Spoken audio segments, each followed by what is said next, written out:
¿Alguna vez has hecho algo de lo que te arrepientes tanto que empezaste a preguntarte si esa acción dice, de verdad,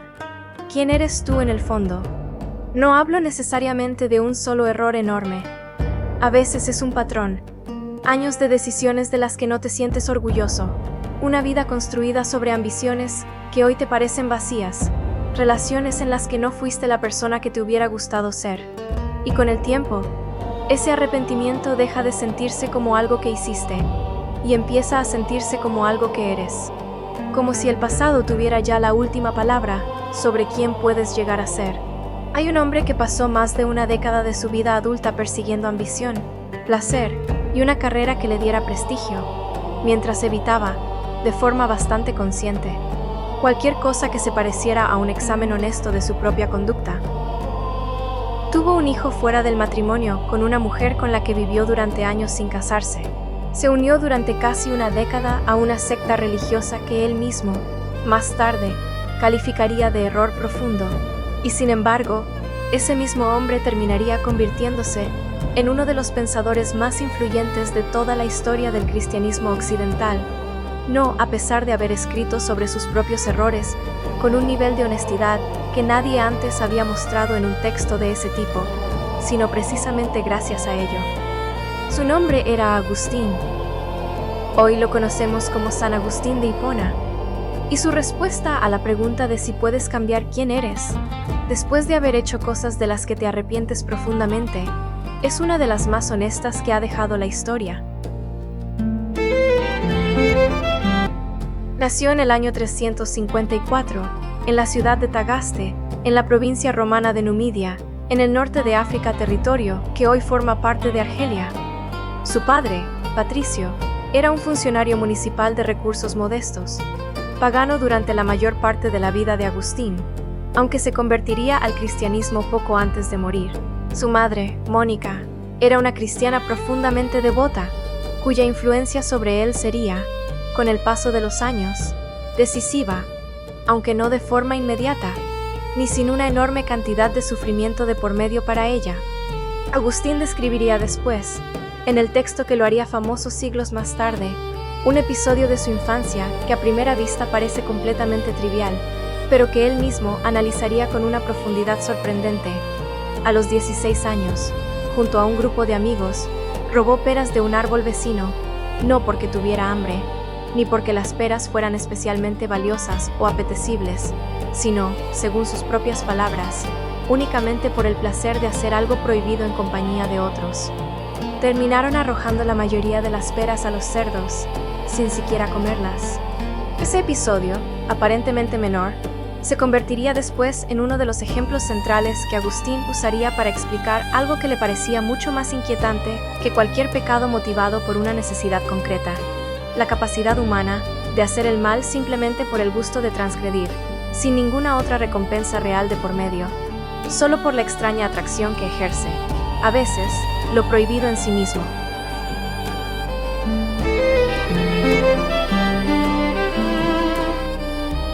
A los 17 años, gracias al esfuerzo económico de su padre y de un benefactor local, Agustín se trasladó a Cartago, la ciudad más grande e influyente del norte de África romano, para estudiar retórica, el arte de hablar y persuadir en público, considerado en ese momento el camino más directo hacia una carrera exitosa en la administración o el derecho romano. Cartago, según describiría el propio Agustín años después con una frase que se haría célebre, era para él, en esa etapa de su vida, un caldero de amores impuros, una ciudad que ofrecía a un joven ambicioso y sensible, como él, toda clase de placeres, distracciones y tentaciones, lejos de la mirada vigilante de su madre. Fue ahí donde inició una relación de pareja estable, aunque nunca formalizada por matrimonio, con una mujer cuyo nombre él nunca revelaría en ninguno de sus escritos posteriores, una decisión deliberada, según algunos estudiosos, para proteger su identidad, relación de la que nacería, cuando Agustín tenía apenas 18 años, un hijo al que llamó Adeodato, que en latín significa dado por Dios. Su madre Mónica, profundamente creyente y con la esperanza puesta en que su hijo brillante encontrara el camino de la fe cristiana, Sufrió durante años viendo la vida que Agustín llevaba. Una carrera ambiciosa construida principalmente en función del prestigio personal, una relación fuera del matrimonio que la sociedad de la época consideraba socialmente inaceptable para alguien de sus aspiraciones, y una búsqueda espiritual que, para desesperación de Mónica, lo llevó a alejarse cada vez más del cristianismo que ella profesaba.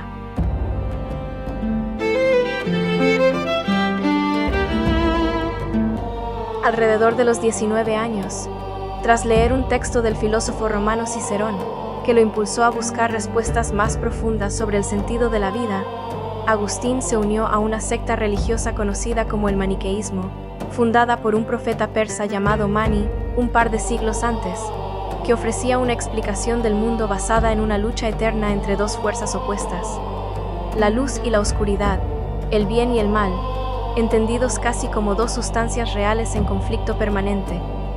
Esta doctrina le resultó atractiva, entre otras razones, porque ofrecía una explicación conveniente para su propio comportamiento. Si el mal era una fuerza externa que luchaba contra el bien dentro de cada persona, entonces las acciones de las que él mismo no se sentía orgulloso podían atribuirse, al menos en parte, a esa fuerza oscura ajena a su verdadero ser, en lugar de asumirlas como decisiones completamente propias. Permaneció vinculado a este grupo durante casi 9 años, llegando incluso a convencer a varios amigos cercanos de unirse también. Con el tiempo, sin embargo, empezó a notar contradicciones e inconsistencias en las explicaciones que los líderes maniqueos ofrecían frente a sus preguntas cada vez más exigentes,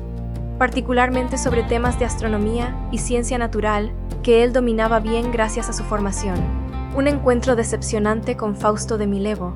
considerado el maestro más brillante de esa corriente religiosa en el norte de África, que resultó incapaz de responder con solidez a sus dudas más profundas, marcó el inicio de su alejamiento gradual de esa doctrina.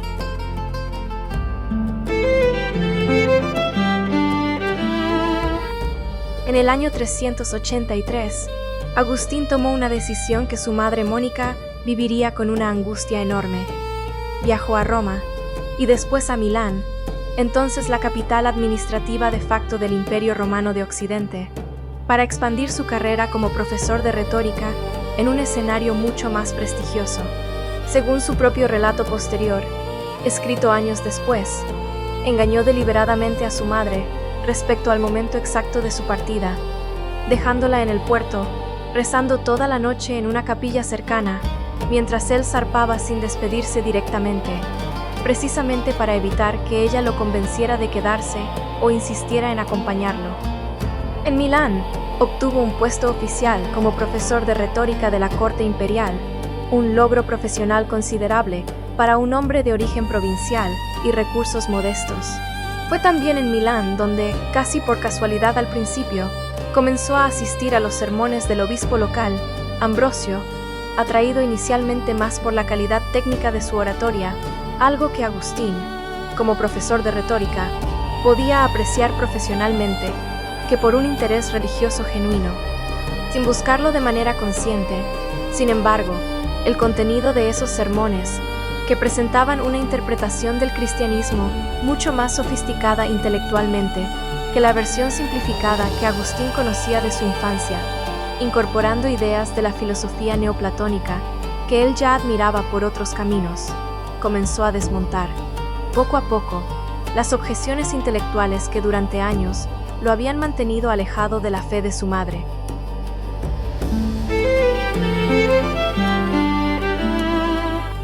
Para el año 386, Agustín se encontraba en un estado que él mismo describiría después,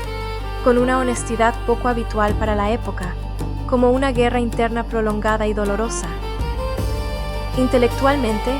estaba cada vez más convencido de la verdad del cristianismo que Ambrosio predicaba. Emocionalmente, sin embargo, se sentía profundamente incapaz de dar el paso final, atrapado entre dos versiones de sí mismo que parecían tirar en direcciones opuestas. El hombre que quería, sinceramente, entregar su vida a una fe que exigía un cambio radical de conducta, y el hombre que, al mismo tiempo, no estaba del todo dispuesto a renunciar todavía a la ambición profesional y a los placeres que había cultivado durante toda su juventud adulta. Él mismo describiría esa parálisis interior con una imagen que se volvería célebre. Pedía, en su fuero interno, ser transformado, pero con una parte de sí mismo que en secreto esperaba que esa transformación llegara más tarde, no todavía, no de inmediato, como si quisiera la virtud, pero sin tener que renunciar aún del todo a lo que le costaba dejar. Ese conflicto, entre el deseo sincero de cambiar y el miedo igualmente sincero a perder lo que ese cambio implicaría dejar atrás, se prolongó durante meses, generándole, según sus propias palabras, una angustia física casi insoportable.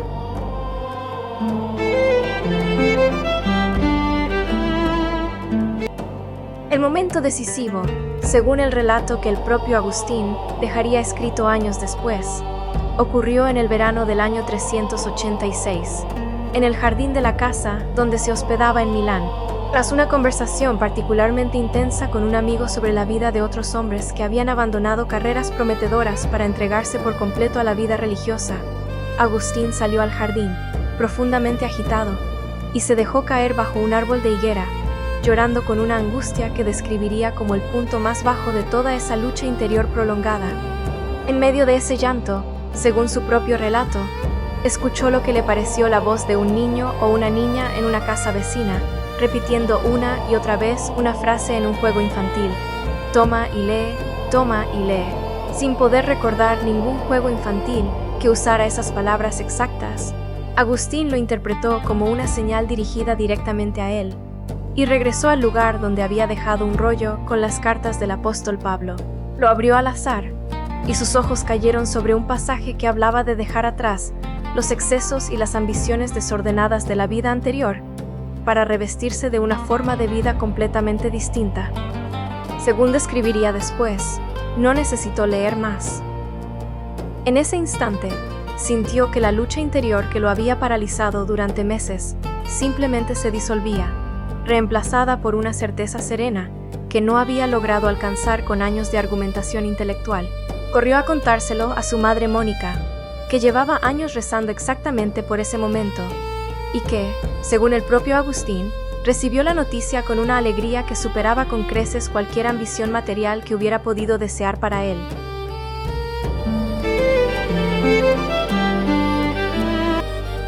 Agustín fue bautizado formalmente en la Pascua del año 387, junto a su hijo Adeodato y a un amigo cercano. Poco después, decidió regresar junto a su madre a su tierra natal en el norte de África.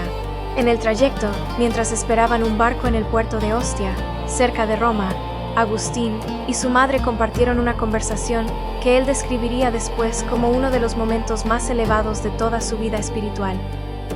Sentados junto a una ventana con vista al jardín, hablando sobre la naturaleza de la vida eterna, ambos experimentaron, según su relato,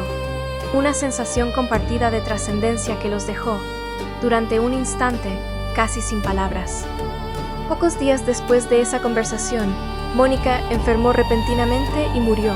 con la satisfacción, según sus propias palabras finales registradas por Agustín, de haber visto cumplido el único deseo que verdaderamente le importaba: ver a su hijo convertido a la fe cristiana antes de morir ella misma. Agustín regresó a África profundamente transformado, y en los años siguientes fue ordenado sacerdote casi en contra de su propia voluntad inicial. Según el relato tradicional, la comunidad cristiana de la ciudad de Hipona lo presionó públicamente para aceptar el cargo mientras él, entre lágrimas, intentaba resistirse por sentirse indigno. En el año 395 fue nombrado obispo de Hipona, cargo que ocuparía durante los siguientes 35 años, hasta el final de su vida.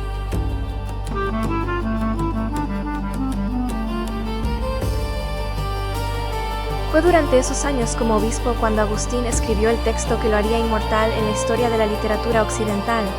no solo en la historia religiosa, las Confesiones, escritas alrededor del año 397,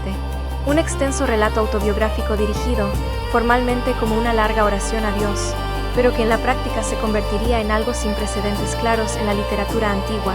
el primer texto occidental conocido en el que un autor examina, con un nivel de honestidad y detalle psicológico completamente inusual para su época, sus propios errores, deseos, ambiciones y fracasos morales, sin suavizarlos ni justificarlos completamente. En las Confesiones, Agustín no presenta una versión heroica o idealizada de sí mismo antes de su conversión. Describe con crudeza su propia vanidad juvenil, su ambición desmedida, la relación con la madre de su hijo que él mismo reconoce haber tratado, en cierto momento, con una frialdad de la que se arrepiente, y el episodio aparentemente trivial del robo de peras, que analiza durante páginas enteras como una ventana hacia algo mucho más profundo sobre la naturaleza humana. Fue, en muchos sentidos, un acto radical para su tiempo, exponer voluntariamente, ante toda una comunidad de lectores, la peor versión de uno mismo, no para justificarla, sino para mostrar con total transparencia el camino completo que lo había llevado hasta donde estaba. Ese mismo texto se convertiría, 16 siglos después, en una de las obras más leídas y estudiadas de toda la historia del pensamiento occidental, no solo por su contenido teológico, sino porque ofrece algo que muy pocos textos antiguos se atrevían a ofrecer: la prueba concreta de que una vida marcada por errores profundos y por años de decisiones de las que uno se arrepiente puede, sin necesidad de borrar ni negar ese pasado, convertirse en el punto de partida de algo completamente distinto.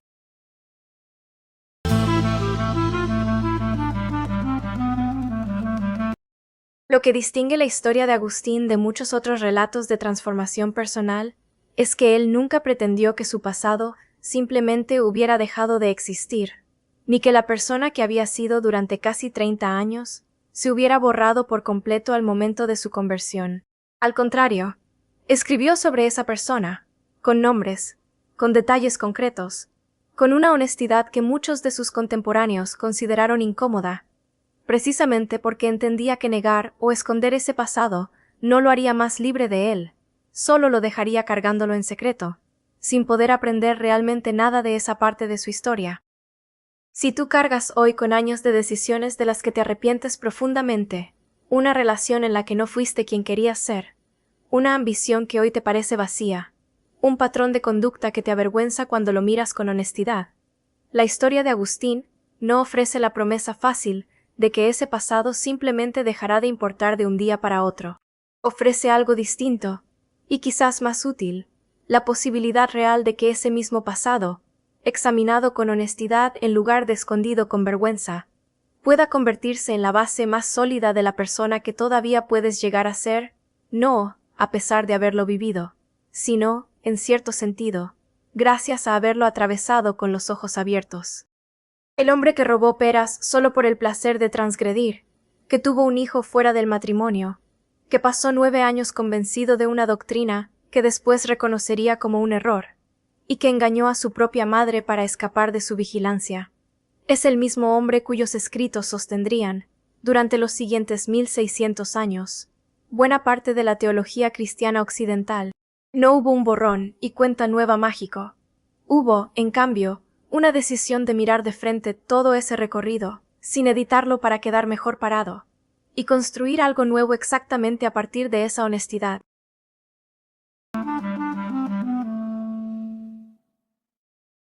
No tienes que fingir que tu pasado no ocurrió para poder construir algo distinto a partir de él. A veces, mirarlo de frente, sin vergüenza y sin excusas, es exactamente el primer paso de ese cambio que sientes que todavía no sabes si es posible. Si esta historia te dijo algo, probablemente era justo lo que necesitabas escuchar hoy. Suscríbete. Cada semana, contamos una historia real, de alguien que dejó una huella en el mundo, que puede convertirse en un espejo para lo que tú estás viviendo ahora.